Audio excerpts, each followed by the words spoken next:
중국 네티즌이 왜 중국은 개발도상국인가요? 우리는 선진국이라고 생각됩니다. 라는 게시물을 올려 화제가 되고 있습니다. 예전부터 일부 네티즌들이 중국은 선진국이라는 게시물을 올렸지만 2022년 현재에도 이런 게시물이 올라오는 상황입니다. 먼저 국제적으로 선진국이라는 정의는 고도의 산업 및 경제 발전을 이룬 국가를 지칭하며 그로 인해 국민의 발달 수준이나 삶의 질이 높은 국가가 해당됩니다. 선진국으로 분류하는 기준은 인간개발지수, 국제통화기금의 기준, OECD 회원국 기준, 세계은행 기준 등 여러 가지가 있으나 그 가운데 경제 발달 여부가 주된 평가의 기준이 되고 있습니다.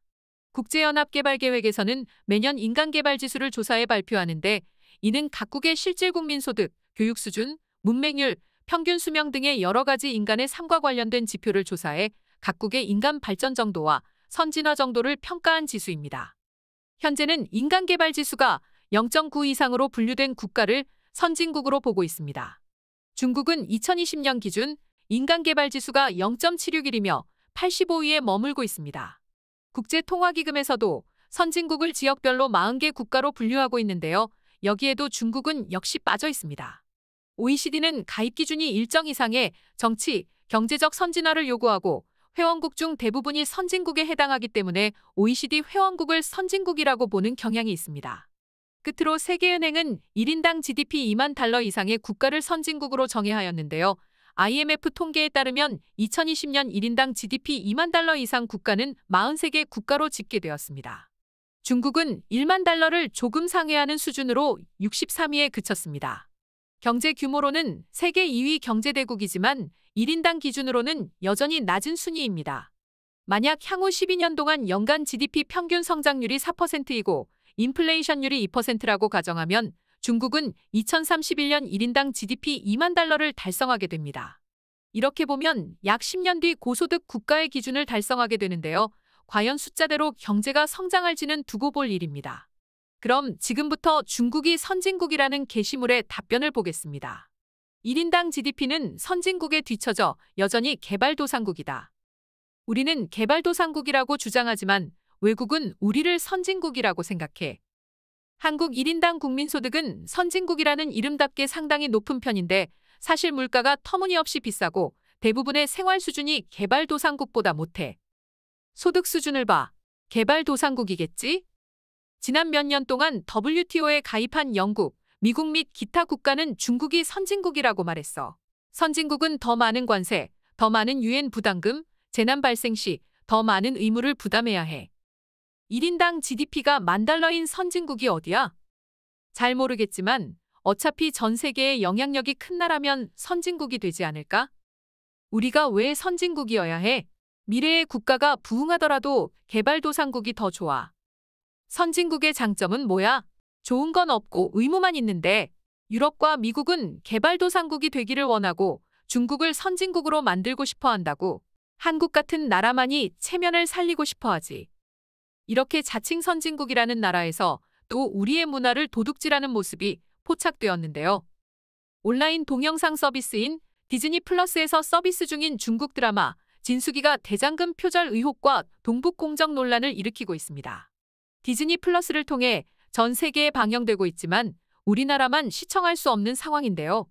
진수기는 요리를 다루는 드라마인데 진수성찬에 대한 기록이라는 의미입니다.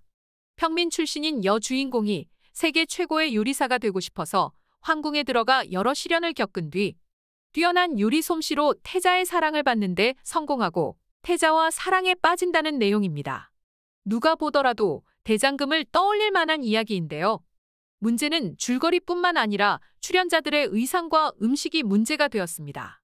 한복과 유사한 의상을 입고 있으며 삼겹살과 쌈을 중국 전통 요리로 소개하고 있는데요. 특히 고기를 불판에 올려 구운 뒤 깻잎으로 보이는 야채로 쌈을 싸먹는 장면을 거론하며 역사 왜곡이라고 지적하고 있는데요. 이렇게 한국의 전통 문화를 중국의 일부로 바라보는 동북공정이 드라마에 강하게 반영되었습니다. 중국 네티즌들은 한복이 아닌 명나라 의상이라고 주장하고 있는데요. 이에 중국의 동아시아 연구원장은 중국과 한국은 지리가 비슷하고 교류가 많아 문화적으로도 유사한 점이 많다. 한국은 예로부터 유교를 숭상하며 중화의 훌륭한 문화를 적극적으로 배우고 흡수해서 조선시대는 소중화를 자처하기도 했다. 한국 사회는 최근 몇 년 동안 좁은 민족주의 정서로 가득 차 있으며 일부 한국인들은 역사와 문화 문제에 너무 민감하며 심지어 국가 수준으로 목소리를 내기도 한다. 상호 존중의 자세로 교류해서 양국의 밝은 미래를 열어야 한다. 라고 말했습니다. 중국 네티즌들은 한국은 역사를 잘 못 배운 것 같다. 한국의 의상, 문화, 음식은 대부분 우리로부터 옮겨온 것이다. 골동품, 고서적들은 모두 한자를 사용하는데 한국이 또 한자를 발명했다고 말하겠다. 이 소식은 일본에도 전해졌는데요. 드라마의 의상, 음식은 당시 중국의 생활과 조선의 생활 중 어디와 가까울까 하면 틀림없이 당시 중국의 생활과 가깝겠지. 넷플릭스는 한국 드라마라고 하면 아무리 일본 폄하해도 오케이인데 대장금은 최고의 드라마야.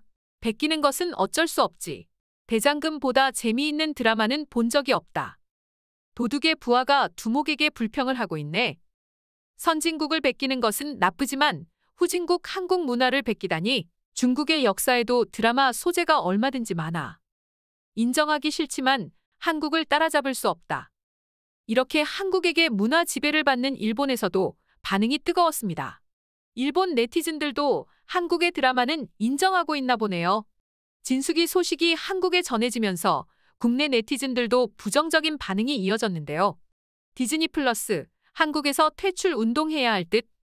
공산주의의 뻔뻔함. 공산주의 국가와는 상호주의를 철저히 적용해야 한다.